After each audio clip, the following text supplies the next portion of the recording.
Hi, this is Richard Woodfork from therealestatedealer.com, and I want to thank you for watching this video. In today's video, we're going to talk about tip number 7 in our ongoing series on how to build your buyer's list. And tip number 7 is basically getting information from the MLS, past real estate transactions to help build your buyer's list. Before I go any further, please take a moment to comment and or rate this video. It's from your feedback that we get the inspiration and the motivation to do more videos. Also, be sure to join our mailing list. We're going to be doing quite a few videos on various aspects of the real estate investing game. This is like I said, this is our 7th video on building your buyer's list. So I don't want you to miss out on the next great video. Also, whenever we come across our real estate deals, if you're part of our mailing list, you'll be the first to get a look at some of the deals that have come across the website. Also, don't forget to follow us on the various social networking sites such as Twitter, Facebook, YouTube, so on and so forth.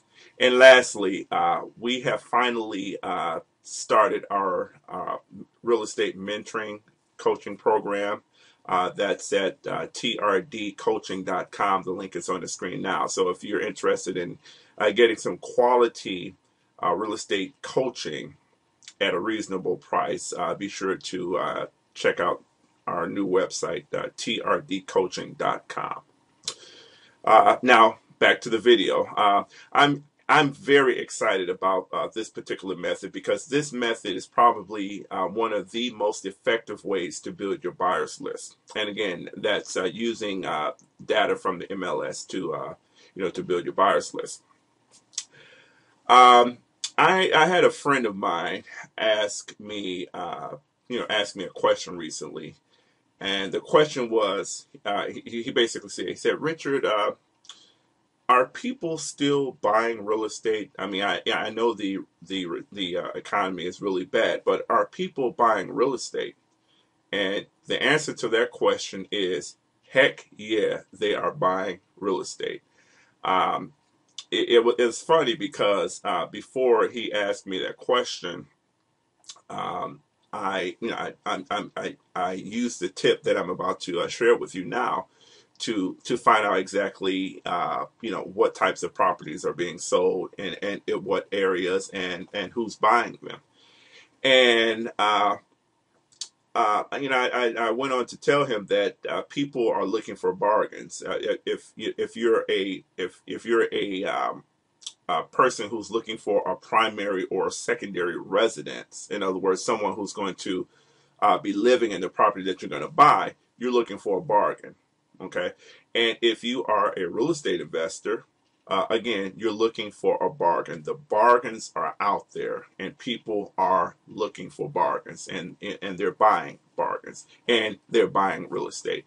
And despite what you might hear in the media about the, how bad the real estate market is right now, keep in mind that if you're looking to buy real estate, this is a perfect opportunity to get into the real estate game.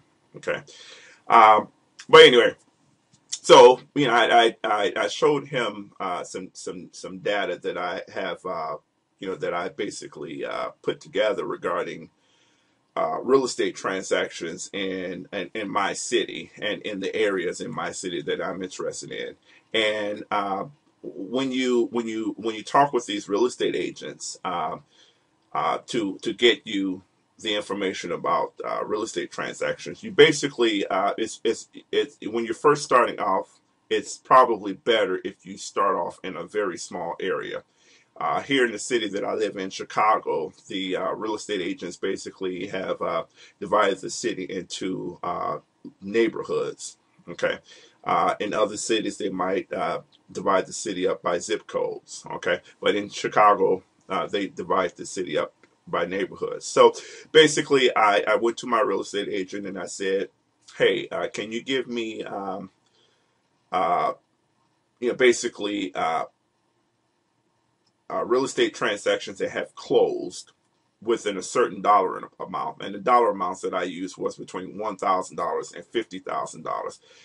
Obviously, if you can buy a house for $1,000, it's not going to be inhabitable, and it's going to be something that a real estate investor might be interested in. On the high side, $50,000 still in a lot of parts of the city of Chicago. $50,000 is still considered a property that's going to need some work. Okay, so I basically have my real estate agent, you know, look at particular transactions within a certain time frame, and in my particular query, I went for a year, and this was back in January when I received this information from my real estate agent.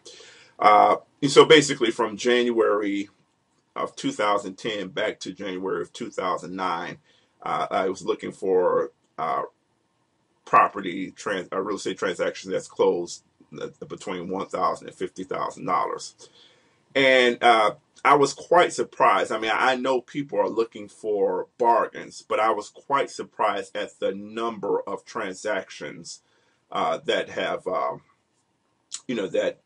that took place over that time. Um, when I do my real estate business, I sometimes I look at neighborhoods like the real estate agents do it, and sometimes I look at whole zip codes. So basically, when I received the list of property transactions, within that time frame, within that query, um, the real estate agent gave me a list of properties. And if you implement this tip, your real estate agent is probably going to give you a list of properties. They're probably not going to give you the name of the seller and the buyer.